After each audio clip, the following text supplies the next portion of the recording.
Bonjour. Le cadre que je pose ici est philosophique et aussi une hypothèse de travail. C'est depuis cet endroit que j'accompagne mes clients en lecture de chants symphoniques ou dans notre accompagnement émergence avec Sandrine. Il me permet d'observer toutes les formes de leur vécu sans les pathologiser ni les mystifier. J'accorde de l'importance à n'importe quel phénomène, du plus mécanique au plus ésotérique, du plus banal au plus spectaculaire. Non pas pour ce que c'est, mais pour les effets réels que cela produit dans la vie des gens que j'accompagne. Que ce soit dans leur corps, dans leurs choix, dans leurs relations ou dans leur manière de se percevoir. Et je ne suis pas attachée à la forme que prend ce cadre.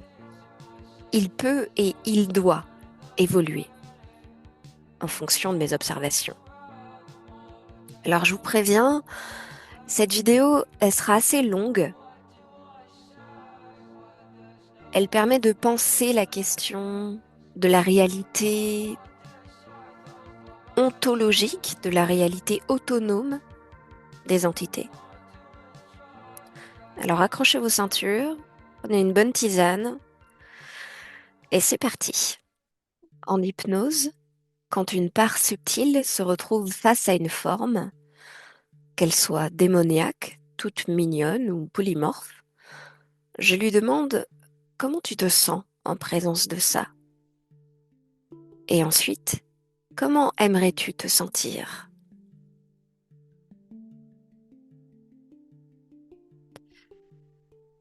C'est à partir de là que la transformation se fait, pas à partir de la compréhension, à partir de l'ajustement d'état.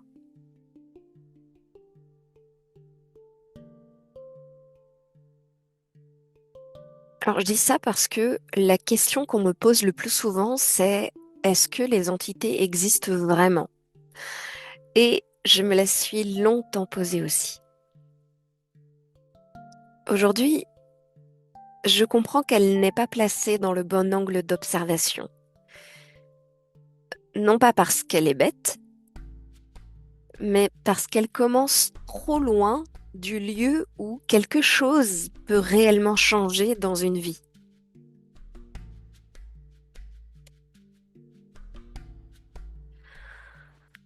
Avec le temps, la pratique et beaucoup d'observations, j'ai compris une chose très simple. Ce qu'on appelle la réalité n'est jamais perçue depuis un point neutre. Elle est toujours perçue depuis un état interne, particulier, situé. Et tant que l'état ne change pas, on peut accumuler toutes les explications du monde. Le phénomène perçu reste le même. Alors, dans cette vidéo, je ne vais pas trancher si les entités existent ou non. Par contre, je vais vous proposer un cadre pour penser cette question sans vous perdre. Le même cadre qui me permet aujourd'hui un choix libre et souverain dans ma pratique professionnelle, mais aussi dans mon quotidien personnel.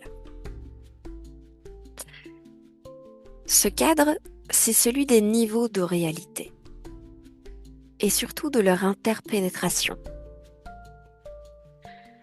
Parce que ce qu'on vit ne se situe jamais à un seul niveau, c'est toujours un chapelet de conséquences entre le corps, le psychisme, le symbolique, le collectif et bien d'autres encore.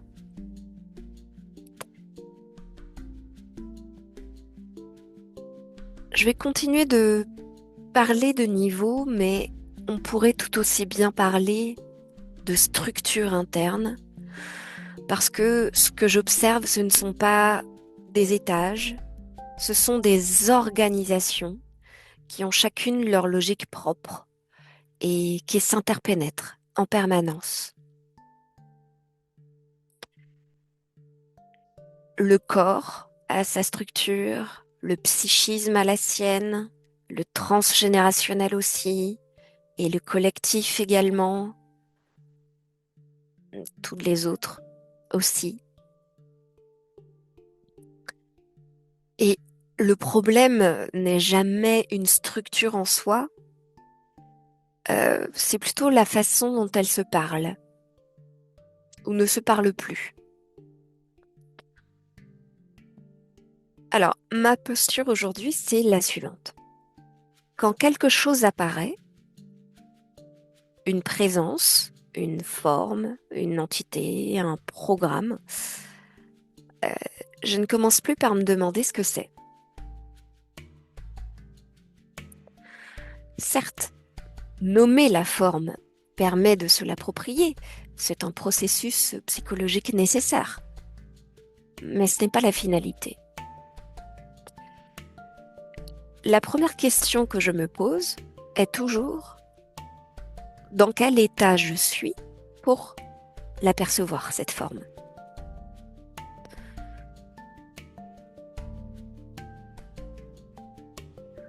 Parce que le lieu de la réponse, qu'il s'agisse de comprendre, d'agir ou de transformer, ce n'est jamais ce qui apparaît. C'est toujours l'état depuis lequel on entre en relation avec ce qui apparaît. Tout est résonance. Alors, l'eau, c'est un grand sujet. Je ne me suis pas intéressée à l'eau parce qu'elle était magique, même si elle me fascine par ses changements d'état au gré de ce qu'elle perçoit, de ce qu'elle, ou au gré de ce qui l'imprègne, on va dire. On sait aujourd'hui que l'eau est extrêmement sensible aux contraintes qu'elle traverse. Pression, température, vibration, son, mouvement. Les expériences de cinématique le montrent très clairement. Une onde organise la matière.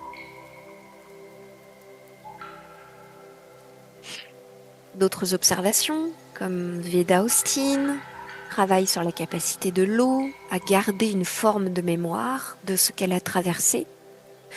Et comme vous le savez peut-être, les travaux de Masaru Emoto, également au Japon, même s'ils sont controversés, ont au moins ouvert une question.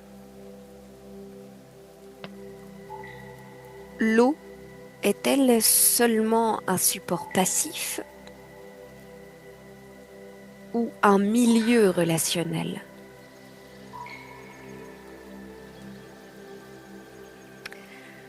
Alors, je ne suis pas là pour prouver quoi que ce soit. En fait, ce qui m'intéresse, c'est que dans tous les cas, l'eau réagit à un état, une contrainte, une vibration, une relation. L'eau ne ment pas. Elle ne réagit pas à ce que je pense. Elle réagit à l'état depuis lequel je suis en relation avec elle. Je vais dire quelque chose d'important. L'hypersensibilité n'est pas sentir plus, c'est ne plus réussir à trier. C'est une saturation du système nerveux, trop d'informations, trop de niveaux, activés en même temps, sans hiérarchie possible. Et c'est pour ça que ça fait mal. Pas parce que la personne est trop sensible, mais parce que le système est débordé. Une sensation corporelle active une image active un récit active une réaction physiologique, et vice-versa, ou en désordre, ou avec d'autres étapes. Et tout ça forme un chapelet de conséquences. Ce n'est pas un problème, c'est un fonctionnement. Quand la régulation revient, ce n'est pas que les perceptions disparaissent, C'est l'inverse. Elle s'organise et cela a un effet immédiatement apaisant sur le système nerveux. L'hypervigilance se désactive naturellement parce que le système n'est plus en alerte. On peut alors sentir plusieurs niveaux en même temps. Le corps, l'émotion, le symbole, le relationnel, autre, l'ésotérique, sans se dissoudre, sans se perdre, sans pathologiser ni se déresponsabiliser en rejetant la faute sur quelque forme que ce soit. La différence, ce n'est pas la quantité d'informations, c'est la capacité du système à les contenir. Et si je parle de l'eau, c'est parce que l'eau est un modèle de régulation. C'est là que l'eau m'a tout appris. L'eau ne trie pas en supprimant, elle trie en laissant circuler. Quand le système est rigide, tout devient interférence. Quand il redevient fluide, les mêmes informations deviennent lisibles et perdent leur charge émotionnelle et mentale. L'eau ne m'a pas appris à percevoir plus, elle m'a appris à me réguler pour percevoir juste.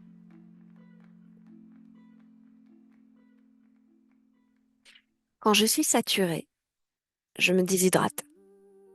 C'est très concret. Et depuis toujours, mon corps me pousse vers les fruits, les légumes gorgés d'eau, les milieux humides. Comme si le corps savait avant moi ce dont il avait besoin pour retrouver de la cohérence. J'ai aussi longtemps ressenti, et ça continue, une sorte de soif, pas seulement physique, une soif de cohérence, de fluidité, de justesse. Et puis, il y a le niveau des images. Dans les jeux vidéo, j'ai toujours choisi des personnages liés à l'eau, des soigneurs, des soutiens, jamais des combattants. Plus petite, je lisais Witch. Est-ce que vous savez ce que c'est? Vous vous en souvenez? Et mon personnage préféré était Irma, celle qui maîtrise l'eau. Je ne crois pas que ça veuille dire quelque chose au sens magique du terme, mais avec le recul, je vois une cohérence. L'eau pour moi n'a jamais été un pouvoir extérieur à maîtriser ou à contrôler, mais une manière de relier, de soutenir, de réparer, sans me perdre, justement en retrouvant une espèce de cohérence interne.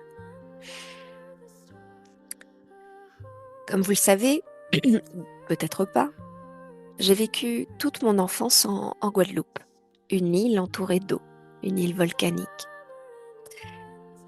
J'ai fait de la natation synchronisée et puis, de manière générale, je me suis souvent immergée dans de l'eau, que ce soit dans une piscine ou dans la mer. Je ne chronométrais pas, je restais, tout simplement.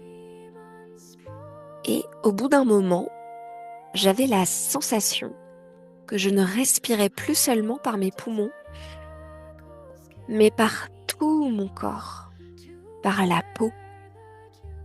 Mon cœur était calme, mon système entier s'ajustait au rythme de l'eau. Il n'y avait plus de frontières nettes. Et puis, à un moment, le mental se réveille. Alerte, alerte, ça fait trop longtemps! Et tout se reconfigurait instantanément. Le souffle revenait, le cœur s'accélérait, la perception se contractait. Avec le recul, je peux dire que c'était un laboratoire parfait d'observation. Parce que je voyais les niveaux de réalité reprendre leur place, l'un après l'autre. Si vous voulez, au lieu de niveau maintenant, On va parler de structure interne. Le niveau corporel a une structure interne propre, de même que le niveau transgénérationnel répond à des structures propres. Et tout est imbriqué et interpénétré. À ce moment-là de la vidéo, je vais vous faire comprendre que les niveaux de réalité ne sont pas des étages en fait, hein, mais des champs. Quand le corps se régule, le mental peut se taire. Quand le mental panique, tout le système se contracte. Je vous apprends rien de nouveau, mais c'est juste que je pose des mots plus physiologiques. Et ce n'est pas un problème de perception en fait, c'est un problème de régulation finalement. Et l'hypersensibilité, c'est exactement ça. Un système saturé qui n'arrive plus à trier. Et tant que le système n'est pas régulé, toutes les lectures du réel deviennent confuses, quel que soit le point d'observation auquel on se place. L'eau m'a donc appris une chose essentielle. Ce n'est pas ce que je perçois qui compte, mais l'état depuis lequel je le perçois.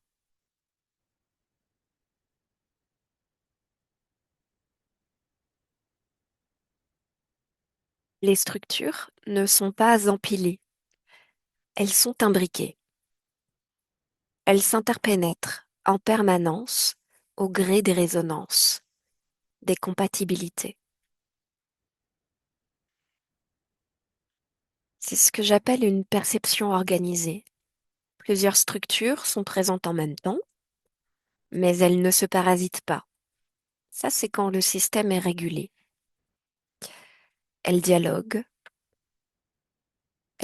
par résonance. Aucune n'est supérieure à une autre. Chacune a sa fonction. Et la confusion commence quand on mélange leur logique ou quand il y a dissonance, que le système, qui contient toutes ces structures, n'arrive plus à les lire pour ce qu'elles sont. Alors, je ne prétends pas ici faire un inventaire exhaustif des structures internes. Ce que je vais vous proposer, c'est plutôt un modèle de travail, un cadre qui m'aide à lire ce qui se passe et qui rejoint déjà très bien euh, des choses décrites en psychologie, en neurosciences et dans l'accompagnement du trauma. Les mots peuvent changer, mais les phénomènes sont les mêmes. Et ce qui m'importe en réalité, c'est que cela vous aide à les reconnaître dans votre propre expérience. Premièrement, il y a la structure corporelle. La première structure, c'est le corps. Pas comme un objet, hein, mais comme système vivant de régulation. Le corps répond à des lois simples, sécurité, rythme, charge, décharge. Quand il est régulé, il ouvre.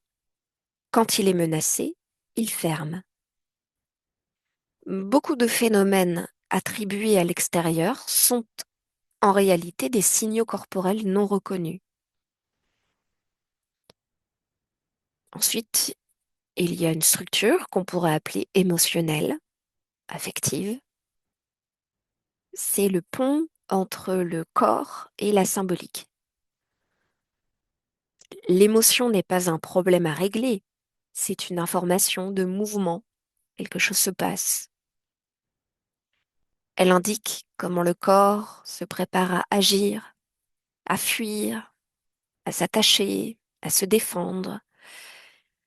Quand cette structure est illisible, le signal se transforme en image ou en récit.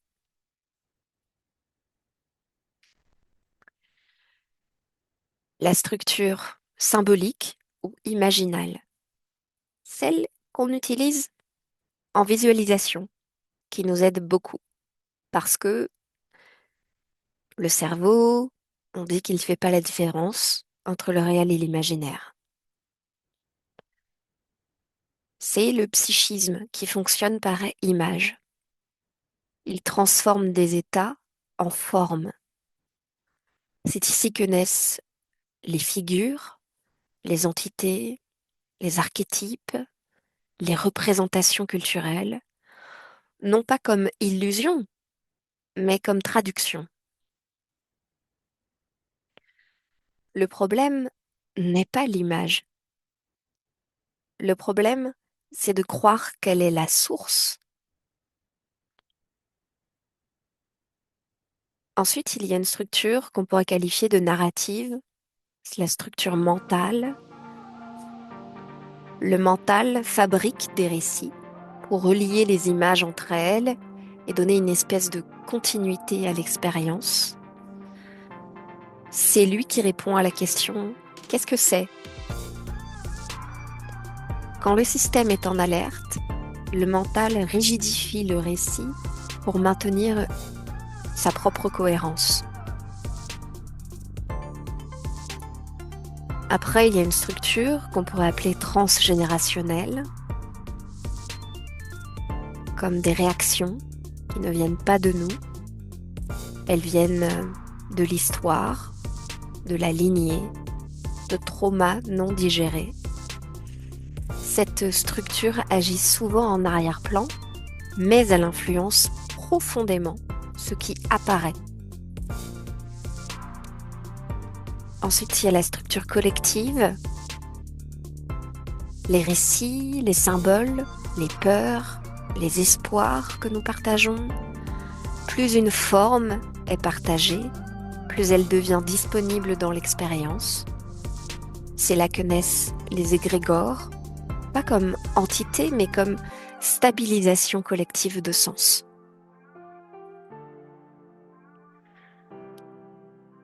Et puis, il y a la structure relationnelle, celle qui orchestre. C'est au centre de tout. La façon dont toutes les autres structures se parlent ici et maintenant, on pourrait dire le programme de base, le code source.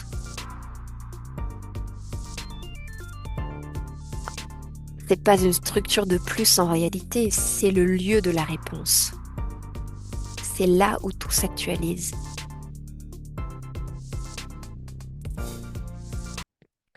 Un phénomène n'est jamais une chose extérieure. C'est une configuration temporaire entre plusieurs structures internes. En psychologie, en neurosciences, en psychologie du traumatisme, en systémique, on sait que une trace peut être activée hors de son contexte d'origine. Une mémoire peut être sans date, mais parfaitement active. Le système ne distingue pas passé, présent, ni réel, imaginaire. Ce qui compte, c'est la compatibilité émotionnelle, pas la chronologie. Alors, une structure traumatisée n'a pas besoin d'appartenir à l'histoire consciente de la personne pour s'activer. Il suffit qu'une expérience actuelle lui ressemble émotionnellement. Le système ne se demande pas quand c'est arrivé. Il se demande: est-ce que c'est compatible avec ce qu'il y a en moi? Et c'est là que le phénomène apparaît. Ce phénomène n'est donc pas ancien ni nouveau. C'est actuel, tout simplement parce que c'est en train de dialoguer maintenant dans l'expérience vécue.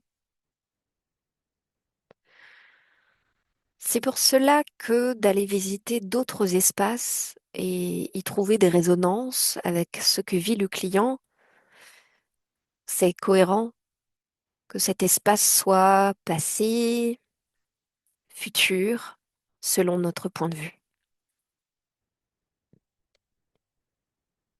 Et quand la régulation disparaît, ces structures ne dialoguent plus.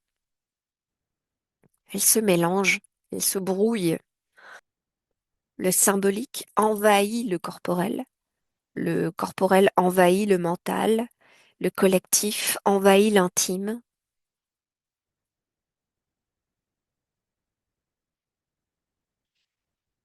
Et c'est là que naissent les phénomènes que l'on appelle interférences, entités, attaques, programmes. Un programme, ce n'est pas quelque chose d'extérieur. D'ailleurs, le terme pensée intrusive ou insertion de pensée, il nous empêche justement de conceptualiser ce que je vais vous dire là. Alors détachez-vous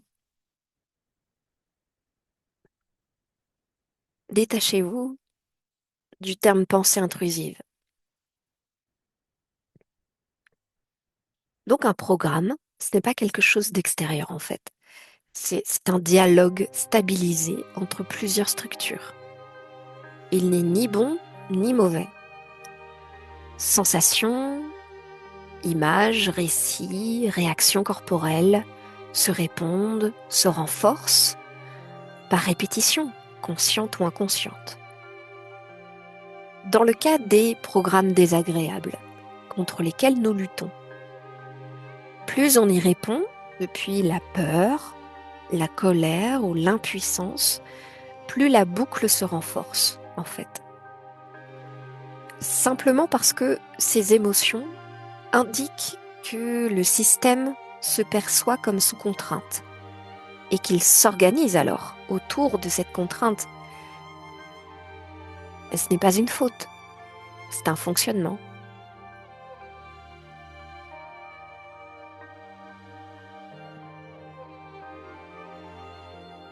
Du coup, ce que ça dit des pensées intrusives,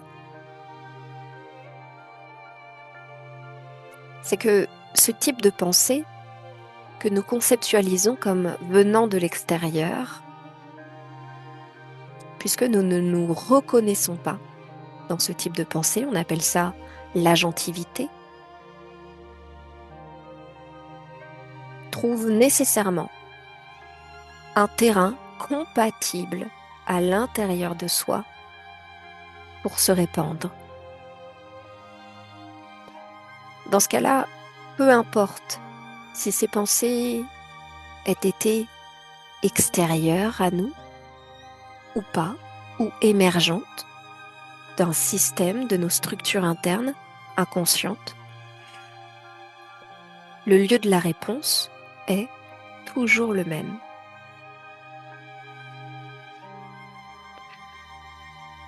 Ce que j'ai observé, c'est ceci.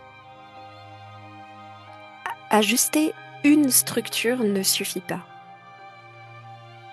On peut comprendre mentalement et rester bloqué corporellement. On peut libérer émotionnellement et continuer à rejouer le récit. On peut changer de croyance et garder la même réaction physiologique. C'est pour ça que les transformations partielles échouent souvent. Le programme continue à tourner ailleurs, à la manière des neurones qui prennent un autre chemin quand le principal est bloqué. Alors, quoi faire? D'où agir? En fait, la seule porte d'entrée fiable, c'est le corps. Parce que c'est l'espace que nous habitons ici et maintenant. Le corps, c'est le seul lieu où nous pouvons agir consciemment sur notre état. Là où une intention peut devenir un ajustement réel.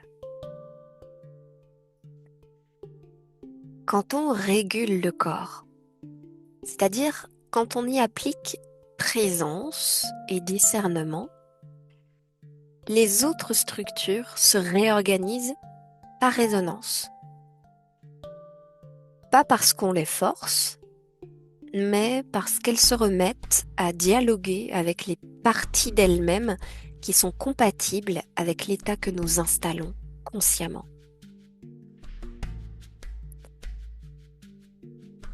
La volonté n'est pas une idée, c'est une onde d'organisation. Et le corps est le premier lieu où elle peut s'incarner. Quand l'état change, le corps s'apaise, le récit se dessert, l'image se transforme et la relation collective se modifie. Le programme se défait parce que la boucle n'est plus alimentée. Alors certes, en hypnose, dans la pratique, n'importe quelle pratique, l'explication mentale a sa place, mais elle ne transforme pas tant que le reste du système est en résistance. Ce qui transforme réellement, c'est l'ajustement d'état, la mise en cohérence. Le mental y comprend après. Le corps, lui, organise maintenant.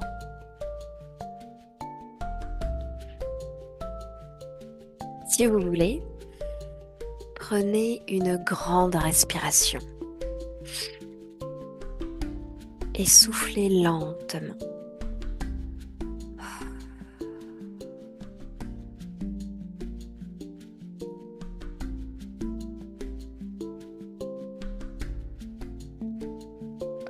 Vous venez d'agir sur la seule structure sur laquelle vous avez toujours de la puissance. Votre base, le point d'entrée. À vous de jouer après cette vidéo. Maintenant, la question des interférences change complètement de nature, non? On ne se demande plus qu'est-ce qui m'attaque, mais qu'est-ce qui dialogue en moi? Bon, la question de base, c'est est-ce que les entités existent vraiment? Et elle revient sans cesse, comme je l'ai dit au début. Et je crois qu'elle revient parce qu'elle touche quelque chose de très profond, notre rapport à l'altérité. Et peut-être que cette question est mal posée en fait, comme on l'a vu depuis le début. Peut-être qu'elle suppose déjà une réponse trop simple à une réalité beaucoup plus complexe.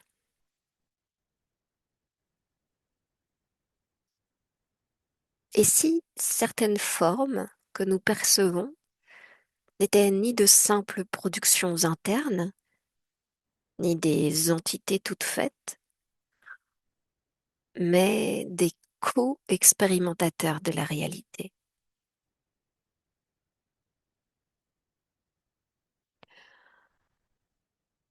Tout ce que j'ai décrit jusqu'ici montre une chose, les structures dialoguent par résonance, par compatibilité.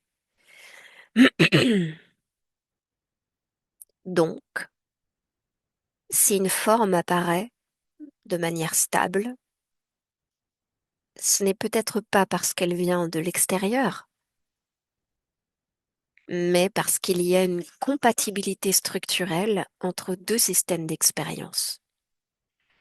Et nous faisons déjà ça entre humains, en fait.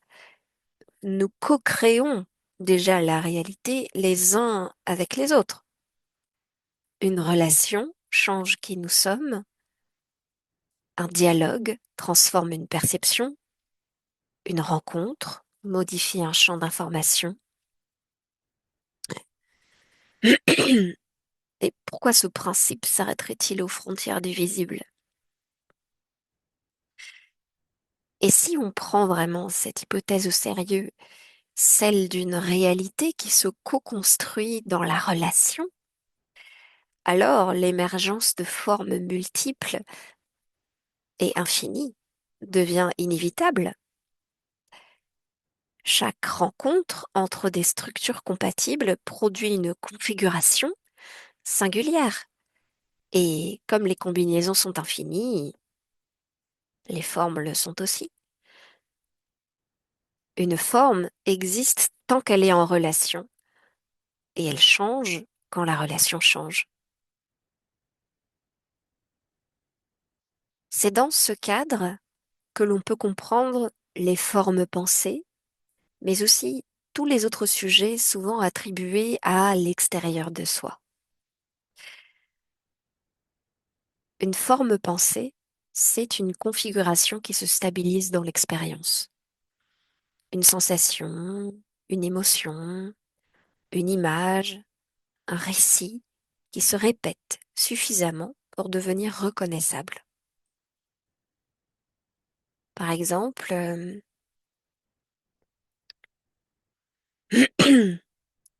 oh, ma structure corporelle est, je suis une femme. Ma structure affective est, j'ai manqué d'amour de mes parents quand j'étais petite.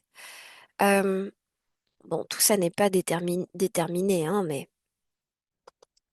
c'est juste pour vous illustrer le propos. Bref, toutes ces configurations vont faire que je serai compatible structurellement avec une forme qui a émergé de cette configuration et qui dit, quand je suis face à un homme qui me rappelle mm, mon père, par exemple, symboliquement parlant pour le corps, structure symbolique, je me sens toute petite.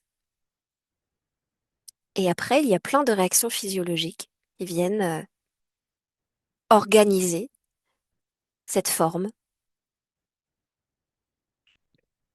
Et en fait, ce n'est ni vrai ni faux, c'est juste une organisation. Et quand ces formes sont partagées, elles prennent encore plus de consistance.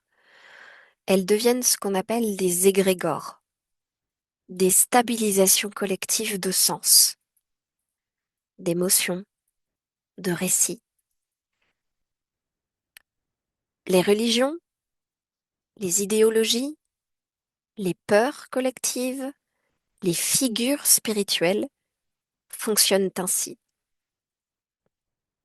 Je ne dis pas que c'est juste dans la tête, hein, attention. Je dis que c'est réel parce que c'est vécu, partagé et impactant. Mais je dis aussi qu'il ne tient qu'à soi de modifier la relation si elle ne nous convient plus.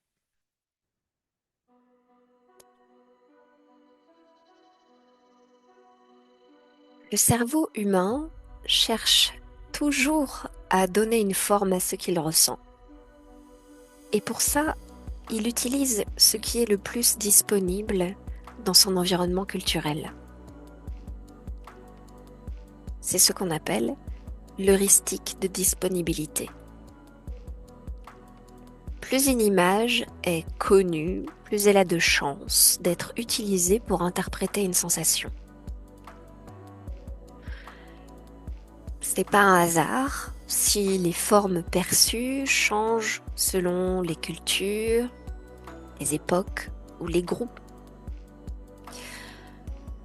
Les mêmes sensations peuvent devenir un démon, un esprit, une attaque, une énergie, une présence, selon ce qui est disponible symboliquement à ce moment-là.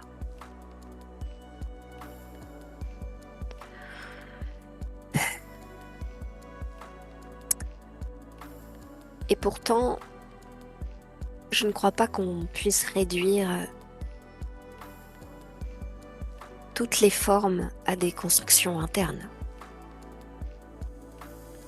Il est possible, et je dis bien possible, que certaines formes existent au-delà de la relation que l'on a avec elles. Des systèmes d'expérience qui, comme nous, explorent ce champ relationnel, ces fameux co-expérimentateurs du réel.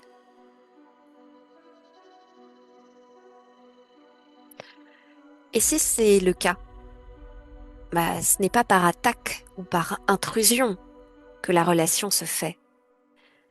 C'est toujours par compatibilité.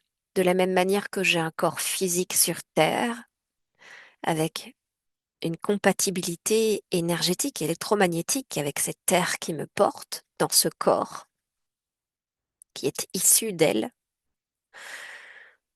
eh bien, j'interagis avec d'autres corps qui ont cette compatibilité au niveau corporel.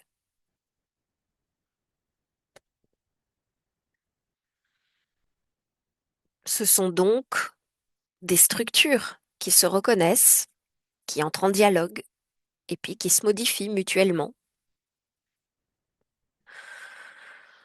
Et même si cette hypothèse était vraie, celle de co-expérimentateurs du réel, qui existent au-delà de la relation qu'on a avec eux.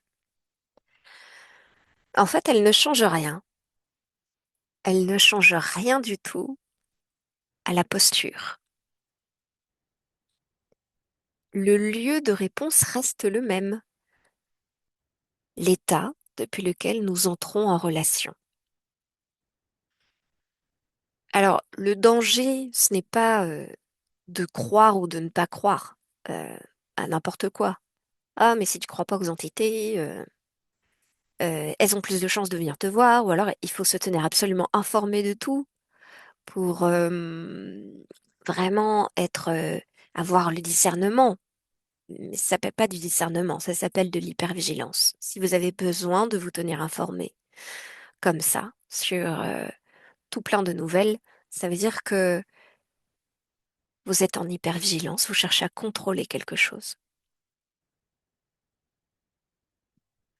Donc le danger, ce n'est pas de croire ou de ne pas croire. C'est en fait d'oublier notre part dans la relation.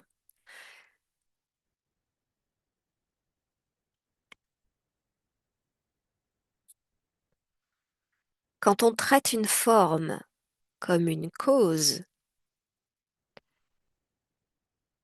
on se retire de la responsabilité et le programme d'impuissance se renforce.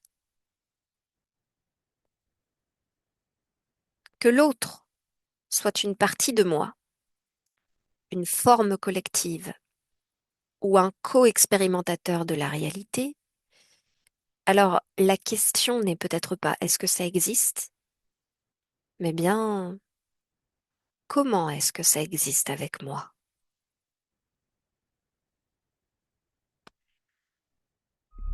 Voilà, j'espère que cette vidéo vous aura offert des alternatives de pensée à la dualité dedans, dehors, faux, vrai, bien, mal, passé, futur, qui structure souvent nos récits. Je voudrais préciser quelque chose avant de vous laisser. J'utilise beaucoup l'intelligence artificielle pour mettre à plat mes réflexions, parce que ce sont des sujets immenses et que j'ai besoin d'un espace pour les organiser. L'IA m'aide à donner une forme, une structure à des pensées qui autrement resteraient diffuses. Et de cette collaboration naissent des textes très prolifiques, à la frontière du scientifique et du poétique. Ce que j'aime appeler un essai poético-scientifique. Merci d'avoir pris le temps de traverser cette réflexion avec moi.